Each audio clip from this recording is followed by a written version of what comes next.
할렐루야, 반갑습니다. 오늘은 57강 고린도 전서 말씀, 허영의 도시 안에 있는 하나님의 교회라는 주제로 이번 주는 고린도 전서를 같이 공부하도록 하겠습니다. 서론 부분은 각자가 참조해 주시기 바라고 생각을 여는 질문을 같이 읽도록 하겠습니다. 함께 읽습니다. 양극화 현상이 심화된 이 시대에 가진 자들의 가소비 현상으로 상대적인 빈곤감을 느끼고 수많은 사람들이 살고 있는 이 시대에 가진 것을 이웃과 더불어 나누어 가질 수 있다면 이 사회는 얼마나 밝아지겠습니까? 교회의 현실에도 양극화의 현상은 심각합니다. 도회지 교회의 기족화 현상과 농어촌 교회의 피폐 현상은 한국 교회의 깊은 상처입니다. 교회가 하나가 되어야 한다고 할 때 이 같은 현상은 분명히 기형이거나 아니면 병든 모습입니다.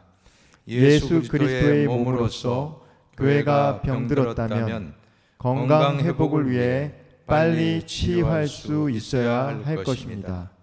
한국 교회가 그리스도 안에서 모두 하나가 되고 새롭게 되는 길은 무엇이겠습니까?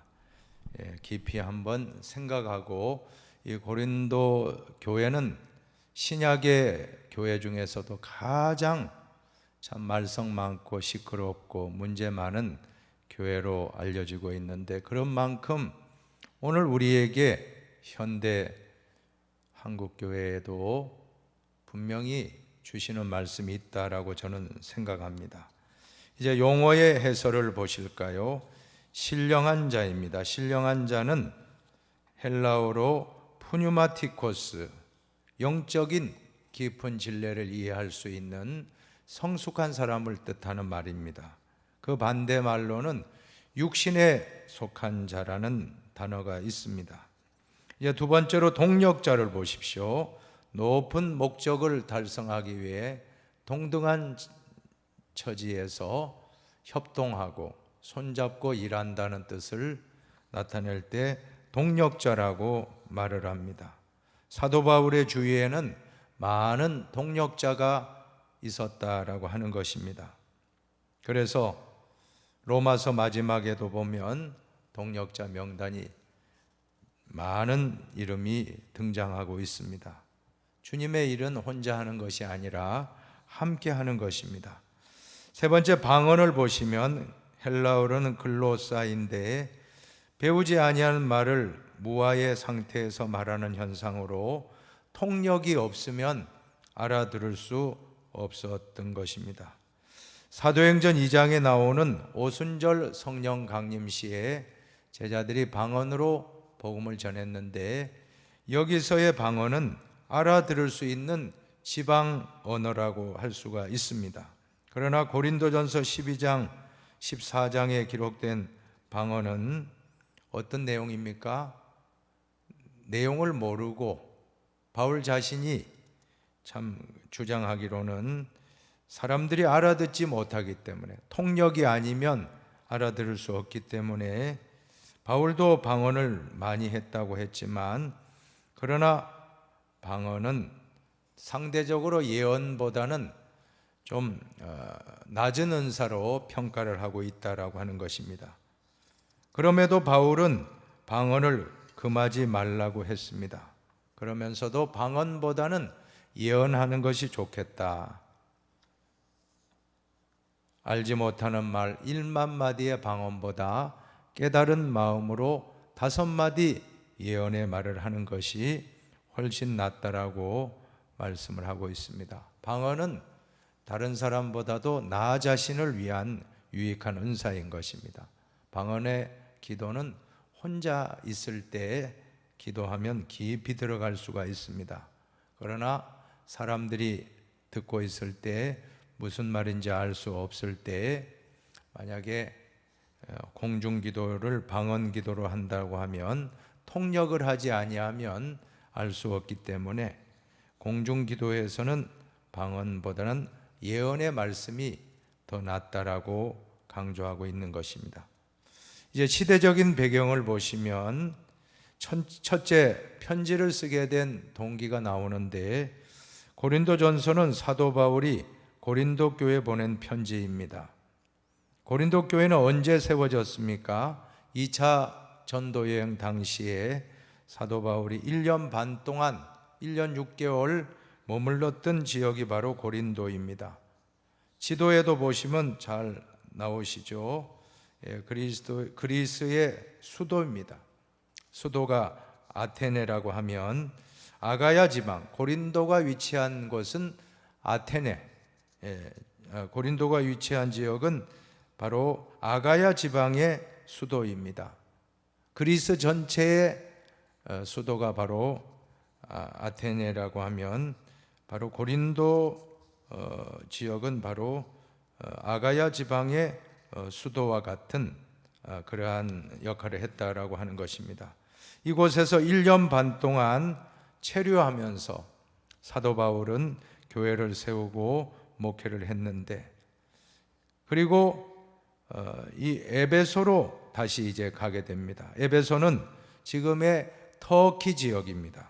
바울이 에베소에 가서 3년 반 동안 머물고 있는데, 그때 고린도 교회 문제를 듣고 거기에 대한 해결책으로 쓴 서신이 바로 고린도 전서라고 할 수가 있습니다. 고린도 교회에는 여러 가지 문제가 많았습니다. 당파의 문제, 교회 안에 당파의 문제가 있었고, 그 밖에도 교회 안에 성도덕, 또 신자들 사이의 소송 사건, 또 여성들의 예의, 또 주의 만찬 등의 여러 문제가 발생하였으므로 바울은 교인들을 위해서 이 붓을 들지 않을 수 없었던 것입니다. 이뿐 아니라 이와 때를 같이 해서 고린도 교회는 스데바나, 부드나도, 아가이고를 바울에게 보내서 교회의 실정을 보고하고 이 문제들을 어떻게 하면 좋겠는지 지도를 요청할 때 이 질문장을 제출하게 되었고, 그 질문의 내용에는 결혼 문제, 우상의 제물, 성령의 은사, 부활 등에 대한 문제가 있었습니다. 이러한 여러 가지 문제에 대해서 사도 바울은 고린도 전서를 에베소 지역에서 쓰게 되었던 것입니다. 고린도 전서의 기록 장소는 에베소였고, 기록 시기는 주후 54년경으로 추정할 수가 있습니다.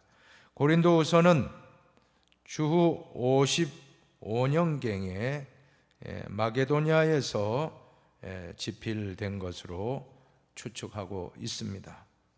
역사적인 배경을 보시면 고린도시는 어떤 곳입니까? 상업과 정치의 중심지였습니다. 이스무스 해협을 통해서 마케도니아와 아가야 동서를 연결하는 교통의 요충지였습니다. 인구는 60만 정도로 보고 있고, 관리들과 상인들 그리고 여러 인종들이 공존하고 있었으며 특별히 노예가 많았다라고 알려지고 있습니다. 이방 종교의 중심지로서 또 힐압의 많은 신전들이 위치해 있었습니다. 이방 신전 안에는 남자 성창과 여자 성창들이 있었습니다. 그래서 종교 의식 속에서 바알 종교처럼 남자와 여자가 몸을 썩는 이러한 일을 합법적으로 인정해 주었던 것입니다. 그리고 고린도에서는 매 2년마다 이스미안 게임이 있었습니다. 마치 올림픽과 같은 그런 경기를 열어서 수많은 사람이 운집했고, 환락과 술 취함과 허영이 가득했던 도시였습니다. 그래서 헬라어로 고린도화라는 말이 있는데, 이것은 음탕하다 하는 뜻입니다. 고린도처럼 음탕하게 되라는 그런 의미입니다. 그리고 고린도 여자라고 하면 창녀를 지칭했다라고 하는 것입니다. 그 정도로 고린도는 성적으로 타락하고 문란한 도시였습니다. 고린도 교회는 주 50년 바울이 2차 전도여행 때 세웠고 약 1년 6개월 동안 체류했다라고 알려지고 있습니다. 바울이 있을 때 디모데가 왔고 그리고 신라도 왔다라고 알 수가 있습니다. 바울은 고린도에 머무는 동안 브리스길라와 아굴라 부부의 도움을 받아서 천막 제조업을 하면서 전도비를 자비량으로 조달하게 된 것입니다. 교회 설립 당시에는 회당에서 복음을 전했지만 유대인이 회방함으로 디도 유스도라는 사람의 집에서 모이게 되었습니다. 회당장 그리스보가 개종함으로 갑자기 많은 유대인들이 그리스도교로 개종했고 이로 인해 교회가 급성장하는 기적과 같은 일이 일어났습니다. 그리고 고린도 교회는 교인들 대부분이 이방인으로 구성되어 있었습니다. 일부 부유층과 지식층도 있었지만 대부분이 하층 계급으로 노예들이 많았습니다. 그런데 이들은 지나치게 헬라주의 히랍 철학의 영향을 받아서 매우 사변적이고 철학적이며 토론하기를 좋아했습니다. 반면에 윤리적인 생활은 등한시했던 것입니다. 이제 말씀의 해석을 보십니다. 첫 번째로 교회의 일치와 질서입니다. 고린도 교회의 가장 큰 문제가 무엇이었습니까? 교회가 분열된 것입니다. 바울파, 아볼로파, 게바파, 게바는 베드로입니다. 그리스도파, 이것은 다 영향을 받은 것입니다. 즉 바울에게 가르침을 받은 사람 바울파, 또 고린도 교회 2대 목사라고 할 수 있는 바울 다음에 아볼로가 사역할 때 또 아볼로를 중심으로 또 모이는 그룹이 있고, 또 게바는 예루살렘에서 신앙생활할 때 예수님의 수제자 게바에게 내가 배웠다 하면서 게바파, 베드로파. 그리스도파는 무엇입니까? 예수님이 사역하실 때 예수님을 직접 만났던 사람, 오병이의 기적의 현장에 내가 있었다.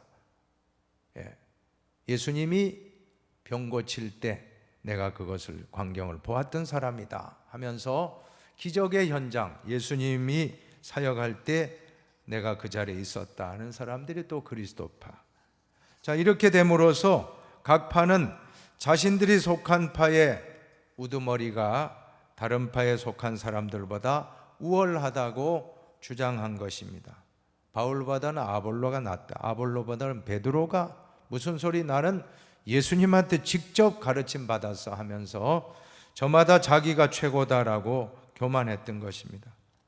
이 같은 일부 신도들의 당파적 영웅 숭배로 인하여 서로 간의 형제적 우위는 깨어지고 교회의 복음 선포에 큰 지장이 초래됐습니다. 그래서 바울은 분열 원인을 예리하게 지적하고 서로 하나 되기 위해서 같은 말, 같은 마음, 같은 뜻으로 하나 될 것을 권면했던 것입니다. 모든 신도들의 진정한 주님은 오직 그리스도 한 분이신 것입니다. 여러분 믿으시기 바랍니다. 또 6절에 보면 바울은 고린도 교회가 되게 한 씨앗을 바울은 고린도 교회의 개척자, 바울은 심었고 씨앗을 심었고 또 아볼로는 물을 주었다. 그러나 자라게 하신 분은 하나님이시다 하는 것을 강조하지 않습니까? 씨를 뿌린 자와 물을 준 자는 각각 그 맡은 의무에 책임이 있지만 그러나 같다는 것입니다. 누구 안에? 하나님 안에서 심고 개척자는 바울이고 아볼로는 물을 주고 가꾸는 2대 목회자의 사명을 감당했고 이 모든 것은 하나라고 하는 것입니다. 바울과 아볼로는 하나님의 일에 같이 일하는 동력자요, 고린도 교회는 하나님의 밭이요 하나님의 집이라고 하는 것입니다. 각자 자기들의 역할이 있다는 것입니다. 바울은 하나님께서 주신 은혜를 따라 지혜로운 건축가와 같이 기초를 닦아 두었는데 다른 이들이 와서 그 기초 위에 건물을 세우게 된 것입니다. 건물의 기초는 누굽니까? 오직 예수. 우리 교회의 기초는 예수 그리스도. 우리는 신앙의 기초를 예수 그리스도에 굳게 세우고 서로 존중하며 각자의 사명을 감당해 나가는 것입니다. 바울은 바울로서, 아볼로는 아볼로로서, 베드로는 베드로로서 각자의 사명을 감당해 나가는 것이 하나님의 뜻인 것입니다. 자, 사도의 직분을 보세요. 사도는 그리스도의 일꾼이요 하나님의 비밀을 맡은 자로서 오직 충성, 맡은 자들에게 구할 것은 충성이라고 했습니다. 바울은 양심에 거리끼는 일이 없으므로 남의 판단을 받는 일을 개의치 않는다고 했습니다. 주님이 판단할 것이기 때문에 서로 판단한 일은 삼가하라. 주님 오실 때까지 조심하라고 말씀합니다. 바울은 일부 교인들의 자랑과 교만을 신랄하게 책망을 합니다. 그들의 잘못은 두 가지인데, 하나는 원하는 모든 것을 다 소유하고 있는 부자라고 자랑하는 사람들이 있지만 그들이 하나님의 참 지혜, 십자가를 이해하지 못하고 있음을 경고하고 있는 것입니다. 사랑하는 여러분, 하나님의 지혜가 무엇입니까? 십자가입니다. 예수 그리스도입니다. 또 하나는 그들은 성령의 은사를 받았지만 신령하지 못한 사람들이라고 하는 것입니다. 신령한 자는 그리스도의 마음을 가진 자입니다. 그래야 그들은 사도들을 포함하여 다른 사람들을 심판하는 자리에 서고 있습니다. 4장에 보면, 고린도전서 4장 말씀을 한번 여러분 보시면 사도들과 고린도인들 사이에 풍자적인 대조를 통해서 영적인 아버지 바울은 그들을 권면하고 있습니다. 한번 보실까요? 한번 같이 읽어봅니다. 우리를 죽이기로 작정된 자같이 끄트머리에 두셨음에 우리는 세계 곧 천사와 사람에게 구경거리가 되었노라. 우리는 그리스도 때문에 어리석으나 너희는 그리스도 안에서 지혜롭고 우리는 약하나 너희는 강하고 너희는 존귀하나 우리는 비천하여 바로 이 시각까지 우리가 줄이고 목마르며 헐벗고 매맞으며 정처가 없고 또 수고하여 친히 손으로 일을 하며 모욕을 당한즉 축복하고 박해를 받은즉 참고 비방을 받은즉 권면하니 우리가 지금까지 세상의 더러운 것과 만물의 찌꺼기같이 되었도다. 고린도 교인들의 교만과 자랑을 지적하기 위해서 대조적인 그러한 풍자를 하면서 영의 아버지로서 권면하는 내용을 참조해 보시기 바랍니다. 두 번째로 교회에 나타난 문제와 답변이 핵심인데 어떤 문제였습니까? 음행의 문제, 교인이 세상에 나가서 법정 송사를 하는 문제, 결혼과 이혼과 독신의 문제, 또 우상 앞에 놓았던 음식의 문제 등등, 또 우상 숭배의 문제, 여자가 머리를 가려야 하는 문제. 지금도 캐톨릭에서는 여성들이 미사 드릴 때 하얀 수건, 미사포라고 하는데 그 포를 덮고 예배드리지 않습니까? 그것이 바로 고린도서에 있는 고린도전서의 말씀을 그대로 문자적으로 적용하는 그러한 의미인 것입니다. 또 성찬 문제. 자, 이러한 문제들이 교회를 어지럽게 하고 있었습니다. 바울은 이 문제들을 두고 신앙적인 차원에서, 지도하는 차원에서 잘 답을 하고 있습니다. 이제 세 번째, 영적 은사의 문제를 보십시오. 12장부터 14장의 내용은 은사장인데, 은사는 헬라어로 카리스마타, 그 뜻은 은혜의 선물입니다. 은혜의 선물. 5가지로 정리할 수 있는데, 은사는 하나님의 뜻에 따라 주어지는 선물이라는 것입니다. 인간의 뜻이 아니라 하나님의 뜻에 따라 각자에게 주어집니다. 모든 그리스도인들이 은사를 받았지만 똑같은 은사를 받은 것이 아니라는 것입니다.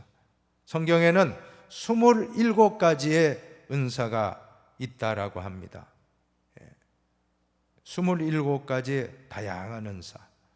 자, 세 번째로 보세요. 은사는 우리 자신의 유익을 위해서만이 아니라 주님의 몸된 교회를 잘 섬기기 위해서 주신 것이 은사라는 것입니다. 네 번째, 교회는 은사 공동체입니다. 인간의 몸이 상호 의존적인 여러 가지 지체로 이루어진 것처럼 교회도 다양한 은사를 받은 사람들의 협력과 조화를 통해 주님의 몸을 세우고 그리스도에까지 장성한 분량으로 성장해 나간다라고 하는 것입니다. 다섯 번째, 은사에는 차별이 없습니다. 몸의 지체 중에서 가장 약한 것이 소중한 것처럼 인간의 눈에 약하게 보이는 은사가 사실 더욱 중요하게 쓰임받을 수 있다는 것입니다. 소홀하게 여기지 말고 작은 은사도 교회를 세우는데 요긴합니다. 그러므로 우리는 내 은사를 자만하지 마시고 상대방의 은사를 존중하며 서로 격려하며 세워나가야 될 것입니다. 은사의 종류를 보시면 고린도전서 12장부터 14장에는 9가지 은사가 나옵니다. 지혜, 지식, 믿음, 병 고치는 은사, 능력 행함의 은사, 예언의 은사, 영분별의 은사, 방언 통역의 은사, 또한 사랑의 은사 쭉 나옵니다. 로마서 12장에 보면 예언, 섬김, 가르침, 위로, 구제, 다스림, 긍휼.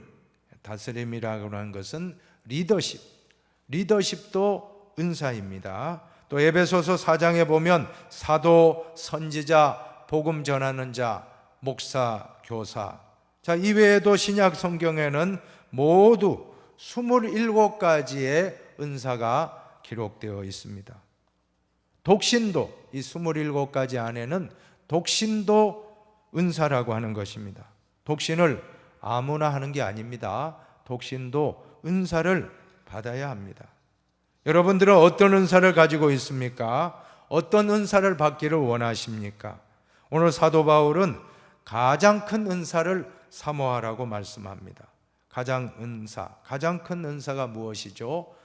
사랑의 은사입니다. 그래서 고린도전서 12장에 19가지 은사가 나오고 또 고린도전서 14장에는 예언과 방언의 은사를 비교하고 그 중간에 13장에는 가장 큰 은사, 바로 사랑의 은사가 있다라고 하는 것입니다.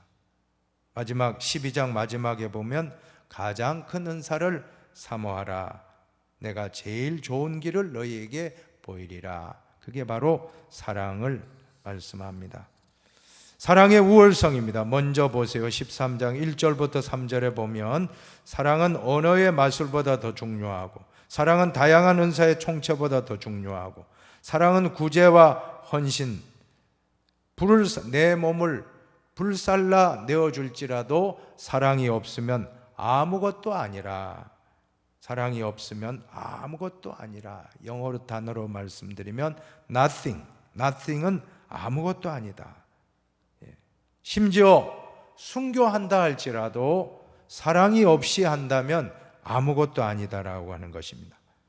두 번째, 사랑의 본질을 보세요. 사랑의 긍정적인 표현으로 사랑은 오래 참고, 사랑의 정의입니다. 온유하고 진리와 함께 기뻐하고 모든 것을 참으며 모든 것을 믿으며 모든 것을 바라며 모든 것을 견딘다. 부정적 평가 표현을 보면 사랑은 시기하지 아니한다, 아니한다는 표현입니다. 또 자랑하지 아니하고 교만하지 아니하고 무례히 행하지 아니한다. 그리고 또 자기의 유익을 구하지 아니하고 성내지 아니하고 악한 것을 생각지 아니하고 불의를 기뻐하지 아니한다. 그런 표현이 긍정의 표현, 부정의 표현 다 사랑입니다. 또 사랑의 영원성을 보십시오. 바울은 사랑의 우월성과 본질을 말한 다음 사랑을 예언과 방언과 지식에 비교하면서 그 영원성을 역설합니다. 예언도 그치고 방언도 그치고 지식도 패하나 사랑은 영원하다. 여러분, 사랑은 영원합니다. 믿습니까? 사랑은 영원해요. 유년기의 언어나 기질이나 사랑이 장년기에는 유치한 것이 되는 것 같이 다른 은사들은 우리가 주님 앞에서 주님과 직접 교제하게 될 때에는 참 필요가 없게 된다는 것입니다. 그래서 믿음, 소망, 사랑 이 세 가지는 항상 있을 것인데 그 중에 제일은 사랑이라. 왜 그렇습니까? 우리가 천국 가면 믿음으로 우리가 구원받고 천국 가고 소망 중에 천국을 갔습니다. 그러면 천국에 가면 이제 남는 건 뭡니까? 영원한 사랑, 하나님과 거룩한 신부로서 성도가 영원히 사랑하며 찬양하며 우리가 마지막에 이 땅에서 믿음 지키고 소망을 가지고 천국에 가면 그때부터는 사랑밖에 없을 것입니다. 그래서 믿음, 소망, 사랑 이 세 가지 항상 있을 것인데 그 중에 제일은 사랑이라 하는 것이 바로 우리가 장차 세상을 떠나서 하나님 나라에 갈 때는 사랑만이 존재하게 될 것입니다. 세 번째, 영적 은사를 보십시오. 영적 은사의 특별히 예언과 방언의 부분을 보시기 바랍니다. 교회에 덕을 세우기 위하게 하라. 깨달은 마음으로 5마디 말을 하는 것이 1만마디 방언으로 말하는 것보다 낫다. 왜 방언이 문제가 됩니까? 아니, 자기 혼자만 좋아서 그냥 예배 드릴 때, 예를 들어 볼게요. 초대교회 공중 예배를 드리는데 대표 기도하는 사람이 갑자기 방언으로 막 샬라 하니까 대다수 교인들이 무슨 말인지 모르는 거예요. 통역 없이 그냥 막 하고 내가 더 방언 잘한다고 막 고린도 교회 무질서하게 막 나왔던 것 같습니다. 오죽하면 사도 바울이 깨달은 마음으로 5마디 말을 하는 것이 1만마디 방언보다 낫다라고까지 했겠습니까? 핵심은 모든 것은 질서 있게 하라. 하나님은 질서의 하나님이지 무질서의 하나님이 아니십니다. 우주라고 하는 코스모스라고 하는 그 단어의 뜻이 질서라고 하지 않습니까? 지금 우주 만물이 이렇게 질서 있게 운행되는 걸 보면 하나님이 계시구나. 하나님이 존재하는구나. 보세요. 이 생명체, 이 지구가 태양계에 있어서 유일한 생명체가 살 수 있는 그런 행성 아닙니까? 자, 그러면 보십시오. 조금만 더 태양으로 가까워지면 금성으로 가면 불타서 우리가 죽습니다. 살아남을 수가 없어, 생명체가.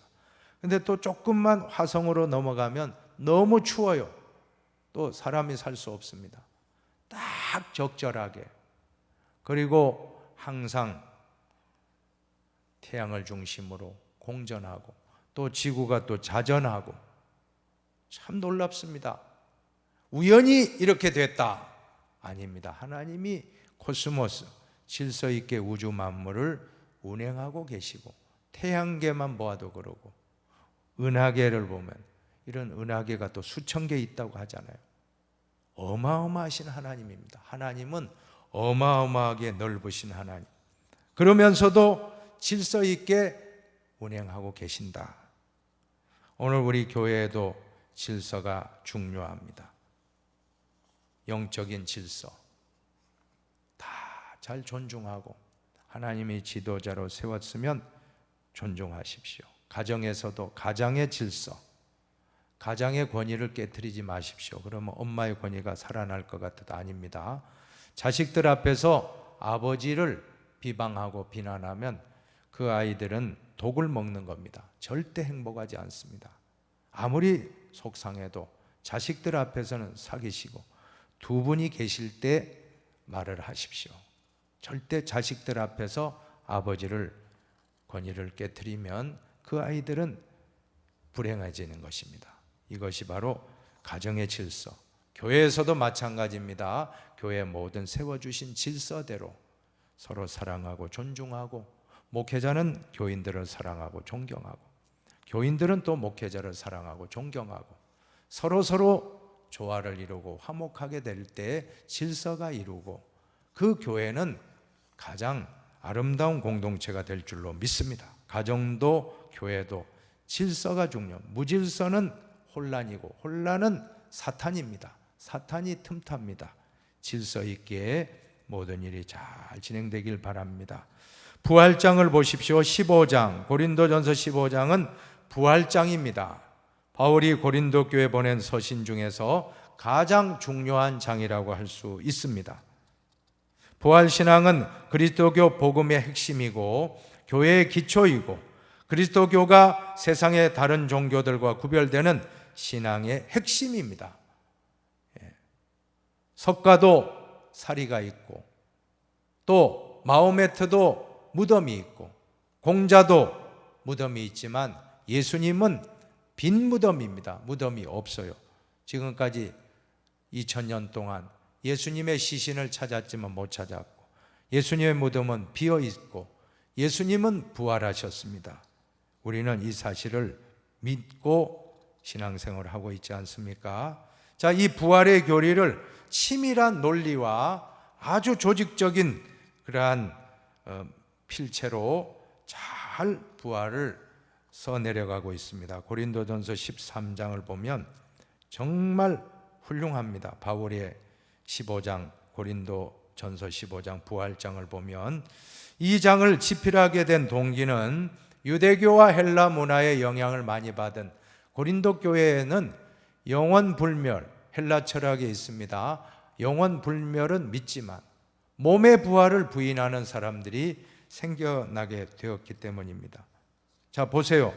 1장 1절부터 11절에 보면 그리스도 부활의 역사성, 거기에 보면 베드로에게 보이셨고 12제자에게 보이셨고 500여 형제에게 보이셨고 야고보에게와 맨 나중에는 만삭되어 나지 아니한 나 바울에게도 보였다라고 간증하고 있습니다.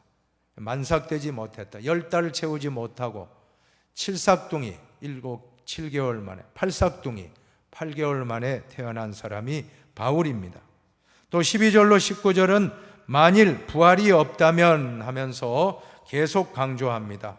부활이 없다면 그리스도도 다시 살지 못하였을 것이고 우리의 믿음과 전도도 헛것이고 거짓말하는 사람이 될 것이고 만약 부활이 없다면 우리 그리스도인들은 가장 불쌍한 자가 될 것이다.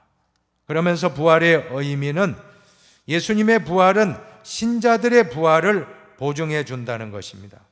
잠자는 자들의 첫 열매가 되셨다는 말씀입니다. 부활의 본질을 보십시오.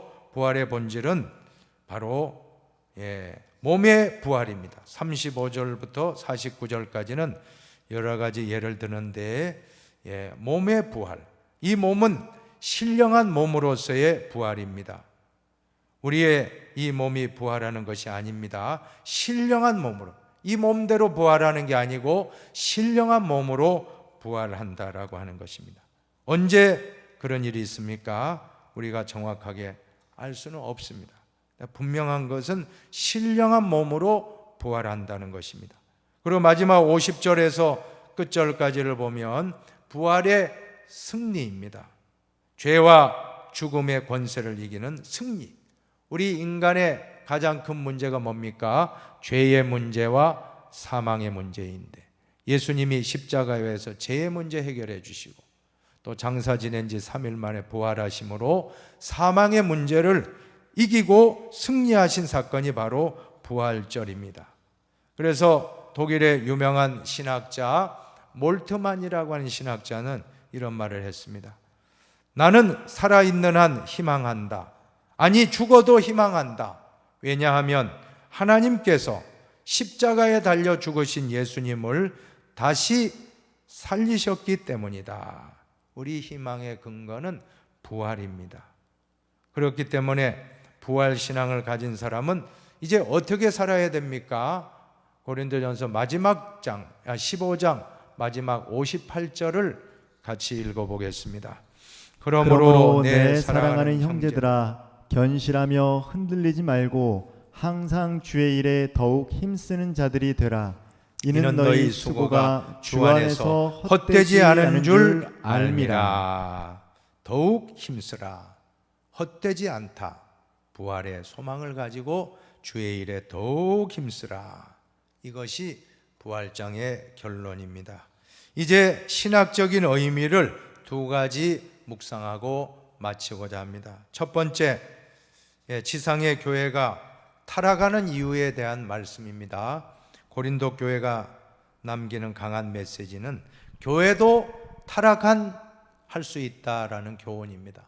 하나님께서 피로 값주고 사신 교회이지만 그것이 인간들의 모임으로 현존하는 동안 그 속에는 온갖 추악한 그러한 죄악과 타락의 가능성을 내포한다라고 하는 것입니다. 성 어거스틴은 말하기를 지상의 모든 교회는 완전하지 못하고 오히려 양과 이리가 공존하는 공동체라고 해석하기도 했습니다. 완전하지 않습니다. 어거스틴의 영향을 받은 마틴 루터는 보이는 교회, 비저블 처치, 보이는 교회는 타락에 노출되어 있는 실존임을 이렇게 해석하고 있습니다. 보이지 않는 교회는 완전하죠. 보이지 않는 교회는 예수 그리스도를 진심으로 신앙 고백하는 모든 지구상에 있는 신실한 신자, 참 그러한 분들의 보이지 않는 교회가 있지만 지금 지역에 있는 로컬 처치, 우리 힌돌 교회, 또 옆에 있는 교회들 다, 지상에 있는 교회들은 문제 없는 교회는 없습니다. 다 크고 작은 문제가 있고 보이는 교회들은 다 완전하지 않습니다. 완전하지 않지만 예수님이 주인이 되어 교회를 이끌고 나가는, 조금만 방심하면, 조금만 우리가 인간적으로 예수님을 망각하는 순간 이 교회는 순식간에 타락의 길로 빠질 수도 있다는 것입니다. 왜냐하면 저와 여러분이 다 죄인이기 때문에, 죄인들이 모인 공동체. 그러므로 우리는 언제나 나는 죄인입니다 하는 것을 시인하고 언제나 예수 그리스도를 우리 교회의 중심에 모시고 서로 사랑하고 하나 되는 것이 가장 큰 참 축복된 교회의 모습인 줄로 믿습니다. 고린도 교회를 타락으로 몰고 간 내면의 원인이 무엇입니까? 바울은 인간의 것을 가지고 하나님과 하나님의 지혜를 판단하고 그것을 진리인 양 고집하는 이러한 신앙의 행태를 타락의 원인이라고 보는 것입니다. 유대인은 표적을 구하고 헬라인은 지혜를 찾으나 우리는 십자가에 달린 예수 그리스도밖에는 전할 것이 없다라고 했습니다. 핵심은 예수 그리스도의 십자가, 오직 예수. 한번 외쳐봅시다. 오직 예수, 오직 예수, 오직 믿음, 오직 믿음, 오직 은혜, 오직 은혜, 오직 하나님께 영광. 오직 하나님께 영광. 그런데 자꾸 이러한 십자가의 진리, 오직 은혜, 오직 믿음이 아니고 엉뚱한 세상적인 세속적인 가치, 인간의 성공을 앞세우고 기적을 앞세우고 이것이 신앙이라고 착각하고 있다는 것입니다. 그래서 마틴 루터는 항상 그의 신학에서 가장 중점을 두는 것이 십자가의 신학입니다. 십자가의 신학. 십자가 없이는 영광이 없다. 왜 중세교회가 문제가 되었습니까? 영광만 추구했습니다. 중세 그 교회의 권세가 얼마나 대단했습니까? 황제를 눈밭에 3일 동안 석고대제시키는 그러한 권위를 가진 것이 중세 교회인데 그게 타락했다는 거예요. 십자가에 정신이 없이 영광만 따라가고 권력만 따라가고 물질만 따라가고 성공만 따라가면 그것은 잘못된 기독교의 모습이 될 수밖에 없습니다. 우리는 십자가의 신학을 가지고 다시는 그러한 세속적인 것들이 교회로 파고들지 않도록 언제나 오직 예수, 오직 믿음, 오직 은혜로 십자가 붙들고 기꺼이 낮아지고 더 겸손해지는 우리의 모습이 되어야 될 줄로 믿습니다. 이제 두 번째로 고린도 교회에 주는 교훈 속에 담긴 바울의 메시지는 그것은 바로 신학적 모티브, 바로 예수 그리스도의 십자가 사건, 십자가에 달려 한번 같이 한번 읽어봅시다. 고린도 교회를 향한 바울의 메시지 중심에는 한 가지 근본적인 신학적 모티브가 흐르고 있음을 본다. 그것은 십자가에 달리신 예수 그리스도 사건이었다. 십자가 사건, 십자가. 바울은 기적 자체를 거부하거나 지혜 자체를 부정하지도 않았습니다. 오히려 바울은 기적이나 지혜 또는 성공 같은 인간적인 모티브를 가지고 하나님과 하나님의 지혜를 왜곡하거나 우롱하는 그 어떤 것도 용납할 수 없음을 강조했습니다. 십자가의 모티브에서만 분열과 파당을 극복할 수 있습니다. 예배는 산제사로, 부도덕을 성결로, 모든 은사를 섬김으로 하나님은 바꾸시기 때문입니다. 이것이 바울의 신앙과 신학의 중심 논제입니다. 오늘 이 시간 다시 한 번 더 우리가 왜 바울파, 아볼로파, 무슨 파, 교회도 현대교회 보면 담임 목사파가 있고 원로 목사파가 있고, 그죠? 바울파는 원로파, 또 아볼로파는 담임파, 또 무슨 파. 왜 그렇게 참 그런 인간 중심으로 모이는지, 우리는 이러한 것이 정말 십자가 없는 영광만 따라가는 모습입니다. 우리는 이 시간 예수 그리스도의 십자가를 깊이 묵상하고, 그리고 예수님의 사랑을 품고 나보다 남을 낮게 여기고 항상 섬기는 마음으로, 은사를 받았습니까? 자랑하려고 하지 말고 이 은사를 받은 것은 더 잘 섬기라고 주셨다 생각하고 더 겸손하게, 또 내 은사가 중요하면 다른 성도의 은사는 더 중요하다 생각하고 그분을 격려하고 항상 존중하고 서로 겸손하게 섬기며 나가면 우리 교회는 좋은 교회가 될 줄로 믿습니다. 오직 예수, 오직 십자가, 오직 은혜, 오직 믿음, 오직 하나님께 영광 돌리며 서로 섬기며 사랑하며 화목한 흰돌교회 공동체를 잘 만들어갈 수 있게 되기를 축원합니다. 다음 주는 고린도 후서입니다. 교재상으로는 고린도 전후서가 같이 있는데 강의는 반반 나누겠습니다. 다음 주는 58강 성경 본문은 고린도후서 1장부터 13장까지를 읽어오시고 눈물로 쓴 편지, 눈물로 쓴 편지라는 주제로 함께 공부를 하도록 하겠습니다. 기도하겠습니다. 하나님 아버지 감사합니다. 오늘 주신 말씀대로 순종하며 오직 예수, 오직 믿음, 오직 은혜의 십자가를 붙들고 서로 사랑하며 존중하며 가장 큰 은사는 사랑의 은사임을 믿고 서로 섬기고 사랑하며 화목하게 하여 주시옵소서. 예수님의 이름으로 축복 기도하옵나이다. 아멘.